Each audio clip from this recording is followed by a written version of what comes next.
అన్నమయ్య జిల్లా మదనపల్లిలోని దినకర్ వైన్ షాప్లో మద్యం తాగిన నరేష్ అనే వ్యక్తి అక్కడికక్కడే మృతి చెందాడు.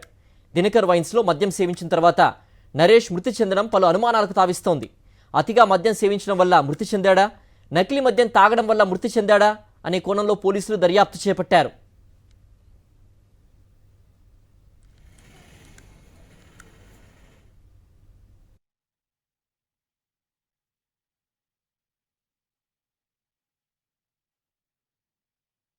అన్నమయ్య జిల్లా మదనపల్లిలోని దినకర్ వైన్ షాప్లో మద్యం తాగిన నరేష్ అనే వ్యక్తి అక్కడికక్కడే మృతి చెందాడు. దినకర్ వైన్స్లో మద్యం సేవించిన తర్వాత నరేష్ మృతి చెందడం పలు అనుమానాలకు తావిస్తోంది. అతిగా మద్యం సేవించడం వల్ల మృతి చెందాడా, నకిలీ మద్యం తాగడం వల్ల మృతి చెందాడా అనే కోణంలో పోలీసులు దర్యాప్తు చేపట్టారు.